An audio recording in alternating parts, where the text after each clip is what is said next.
Yo mga idol, kamusta? Sports Talk PH nga pala. Ang bigating mga laban, pag-usapan natin yan mga idol. Ngunit bago ang lahat ay huwag kakalimutang mag-subscribe at i-click ang notification bell button for more sports talk.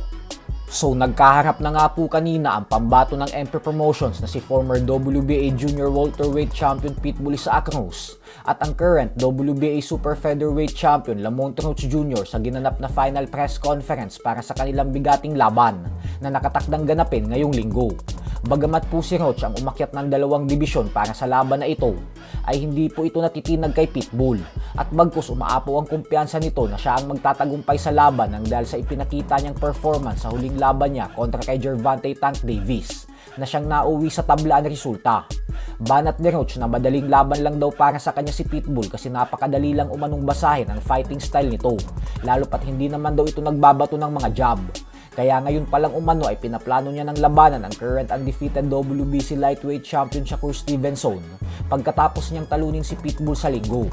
Habang sa co-main event naman nga po ay nakatakda ding magtuo sa isang world title fight ang current WBC Super Featherweight Champion O'Shaquie Foster at WBC Featherweight Champion Stephen Fulton.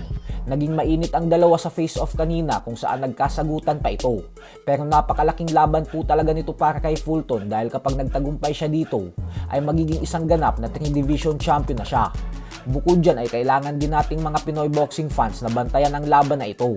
Gawa ng ang mananalo kay Foster at Fulton ay ang siyang sunod na makakalaban ng ating pambato na si Mark Magnifico Magsayo sa huling bahagi ng susunod na taon. Tandaan po kasi natin na ang laban ni Magsayo at Magnesi sa susunod na buwan ay ang magsisilbing WBC World Title Final Eliminator fight. Kaya naman ang mananalo bukas at ang mananalo sa Magsayo versus Magnesi ay ang siyang sunod na magtutuos. Sa kabilang banda naman mga idol ay napaka-aktibo nga po talaga ng ating pambato na si current undefeated OPBF Bantamweight Champion Kenneth Louver dahil nakatakda ulit itong lumaban sa December 27 sa bansang Japan kung saan dedepensahan niya ang kanyang pinangahawakan na titulo kontra kay Ayati Sailike ng China. Ito po ang magsisilbing pang-apat na laban ni Louver sa loob lamang ng taon na ito. Ipagdasal po natin na makuha ni Louver ang tagumpay sa laban niya na ito lalo pat tiwala ang kanyang promoter na si Koki Kameda na hindi magtatagal ay mapapalaban na daw si Louver sa isang world title fight nang dahil sa sunod-sunod na mga impresibong performance na ipinapamalas nito sa mga laban niya. Samantala, dahil nga po malapit na tayong mag 1 million subscribers sa YouTube, kaya naman magpapag-giveaway tayo ng 5 authentic NBA jersey. Ang kailangan nyo lang pong gawin ay mag-follow sa Instagram account at Threads na ito. I-type lang ang username na ito at mag-follow sa Instagram at Threads. At pag umabot na sa 1 million ang ating YouTube subscribers, ay pipili ako ng 5 maswerteng mananalo ng original NBA jersey sa listahan ng mga nakafollow sa Instagram account na ito.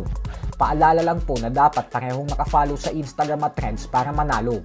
Ako po mismo ang magme-message sa 5 lucky winners at ipapakita natin sa video ang pagkakatanggap nila ng mga NBA jerseys. Maraming salamat po.